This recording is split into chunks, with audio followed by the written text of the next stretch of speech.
So UFC 316 and the new main event for UFC Kansas City was just announced. We'll just go over, obviously, the pay-per-view. So Merab is defending his title against Sean O'Malley.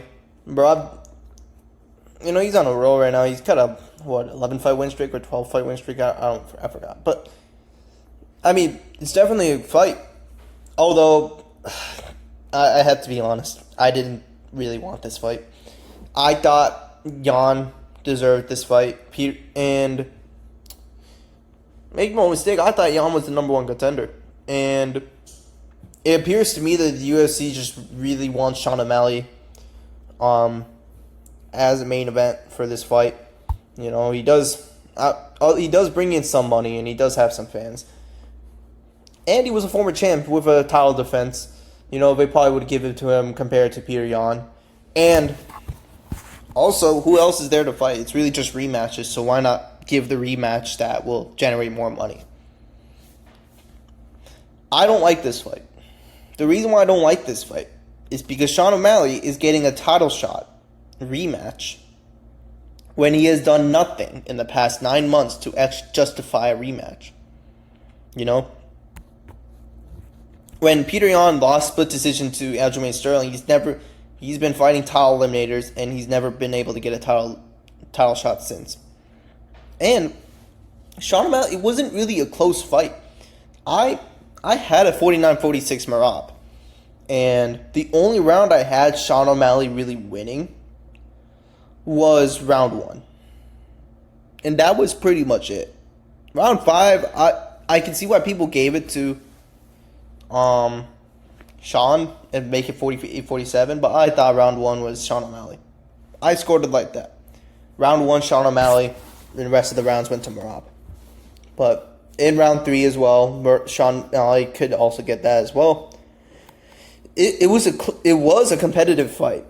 I'm not saying it wasn't. Merab he dominated O'Malley on the ground, but it was still competitive. And I think I was really impressed with Sean O'Malley's cardio because he was able to keep up for 5 rounds, and he was even able to have some moments in the 5th round as well. So I think this rematch is going to be interesting. And if I were to pick a fighter to win this fight, it would definitely be Merab. I mean, this is not going to be some easy pick. Sean O'Malley is still a very dangerous guy. He has the knockout power, and Merab kind of does leave himself open with his chin. He does get clipped. And when you're going against a guy like Sean O'Malley who really knows how to find people's chins, it's a tough matchup. But I think this will be very competitive because Sean O'Malley had a torn labrum in UFC 306, and he had to get surgery for it. And with torn labrums, it's a big deal. You're pretty much walking around with one hip, and they can affect your takedown defense, your grappling. It can also affect your striking as well. And I think Sean O'Malley's takedown defense is really good. And I don't think he sucks against grapplers. I mean, for Jan, he was only able to get a couple takedowns. But I thought Sean O'Malley did pretty well in terms of the grappling against Aljamain Sterling. He was able to knock out Sterling, who a lot of people thought was going to be a bad matchup because of his grappling. And with Merab, I think the reason why he won UFC 306 was because he kept that pressure on Sean. But I think it will be a very competitive fight in the rematch. I think it will be competitive, more competitive than UFC 306, because I think Sean O'Malley is going to come in here with a new game plan. He's going to try to, I think he's going to be, more confident in his takedown defense now that he doesn't have that injured hip anymore. And in the first couple of rounds, I kind of do see Sean O'Malley winning. In the first couple of rounds, I think Sean O'Malley will have the upper hand. But if it does go past round 2, I do see Merab kind of bringing it back because of his cardio and his pressure. But I have Merab winning this by decision, obviously. I don't see Merab really finishing O'Malley the second time, to be honest. And I think this will be a good fight. Although this is the fight I didn't want, it's not a bad fight. And when you look at it, he's really only fighting rematches. There's Jan, there's O'Malley, who he's already fought. And, Umar, he just lost. And he kind of does need more wins to justify a rematch.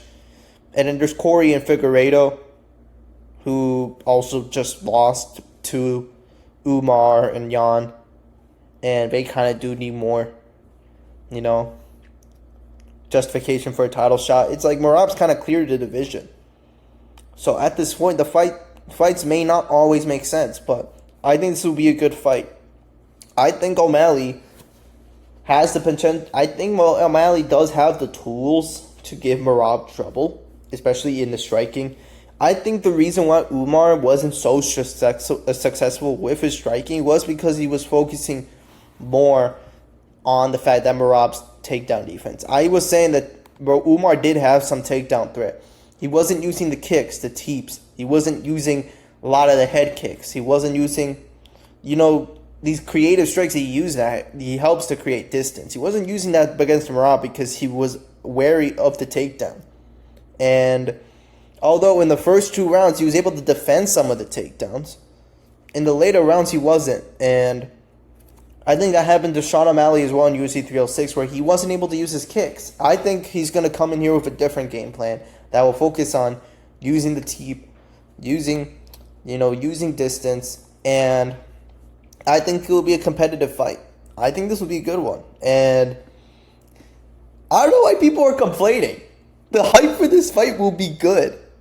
Like, these guys are going to be making so much trash talk against each other. They're going to be making skits. The press conference is going to be hilarious. I mean, I think this is a good fight. For a main event, I think this is a good fight. It's not the fight I wanted, per se. It's not the fight that I think merit-wise should be made. But it's a good fight. And I think people are hating this too much. And no, Umar didn't fucking deserve a rematch. Let's put that to the ground. Umar doesn't deserve a rematch. The only legitimate contender who merit-wise deserves a title shot is Peter Yan. He's the only one. And I think he's going to get the title shot, or he's going to fight the winner of Dvalishvili versus O'Malley. I think he's going to fight the winner of that fight. So I think we're going to see Merab. If Merab does win this fight, or if Merab or Sean wins this fight, I think they're going to defend their title against Jan maybe later in the year, which I actually would prefer. But I think this is a good fight. Next, we got Juliana Pena versus Kayla Harrison. Although, I think this is a very deserved title shot. Kayla Harrison, she has a lot of hype behind her. I'm going to be real. I thought her performance against Ketlin Vieira could have been better, but she had a dominant performance. And granted, it was in Utah. There was the altitude, so I think that could have had some effect because she didn't train in Utah. And for Juliana Pena, she's coming up a very, very close fight against Raquel Pennington. Honestly, when I'm rewatching that fight, which honestly I didn't really want to do, but rewatching that fight, I could have seen Pena winning that. I just felt like she was a lot more effective with the grappling in that fight compared to Raquel, and I think Raquel's striking wasn't enough to kind of push to her side. It was a very close fight, and I wouldn't say robbery because I think you could have scored it for Pena. I think I could have scored it 3-2 Pena. And that's for sure. But it could have also been 3-2 Pennington as well. But it was a close fight. But I like this fight. The reason why I like this fight is because I think people are counting out Pena. I think they're counting her out. Her striking sucks. Let's be real. Let's just start with that. Her striking sucks. But Kayla is not really a striker either. I think this is going to come down to the grappling. The grappling, I'd say Kayla Harrison she's better at getting the takedowns, but Pena does have really good grappling. I mean, she was able to submit Amanda Nunes, which is honestly pretty good. It's pretty good. It was impressive at the time. Obviously, in the rematch, it kind of showed things to be a bit different. And I know Amanda Nunes had COVID during that first fight, so there was definitely some things. I think people are counting out Pena. I don't think this is going to be an easy win for Harrison. Because Penya's a tough chick, man. She's a tough chick. She literally took an ass whooping by Amanda Nunes for 5 rounds straight. That was like a 50-43 fight, bro. 50-42 if you want to say that too. I mean, she was getting beat the fuck up and she kept going. She's a dog. And I don't think Harrison, this is her first 5-round fight. And I mean, that's not her first 5-round fight, but in the UFC. And she's going against Pena. I think if I were to pick someone, I would go with Harrison, and I'd go by decision. I think Harrison's improvement when it comes to the striking has gotten a lot better. And I think Harrison will definitely land the takedowns. I think she'll be the one putting the pressure. And although Pena will be tough, I don't think Harrison will finish Pena easily. I don't think she's going to knock him out. Knock her out, I meant. And I don't think she's going to submit her. She might, actually. But, I think Pena's grappling is good enough to kind of defend that. I think this is going to be Harrison by decision. I'm going to go with that. I think, Pena's going to hang in there. She's going to make it competitive. But I think Harrison is just a way more skilled athlete. I think she just has the better striking. She's more well-rounded. And she's a lot stronger than Pena, that's for sure. I think Harrison is kind of that future champ in the bantamweight division people need because she's entertaining. And, frankly, Pena as champ, as two-time champ, is kind of embarrassing for the UFC, to be honest. See, like, Pena's like the DDP without the power and the finishing ability, which just means she's a really bad fighter. But she's not a bad fighter, but let's be for real. She's not really as technical as Harrison. So I'm going to go with that. I'm going to go with Harrison. Next, we got Ian Machado Gary versus Carlos Prates. CP. Obviously, don't abbreviate Carlos Prates and say I love watching that, but yeah, this is a good fight. The reason why I say this is a good fight is because I think this is a good stylistic matchup for Prates. Ian Gary's a very technical striker. He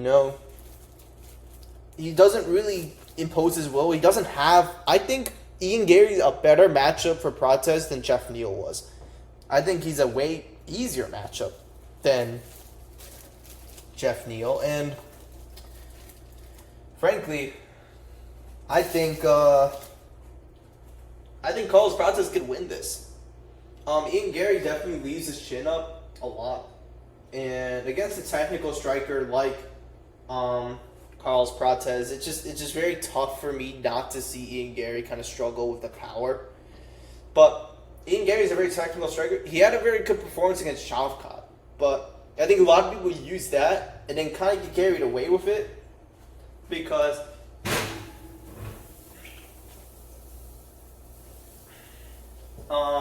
people get carried away with that and say like, "Oh, Ian Gary might destroy Carlos Prates." But hey, I believe in the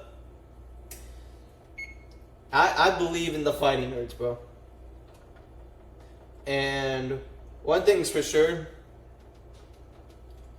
I think this is going to be a very entertaining fight. For a 5-round fight, this is very entertaining.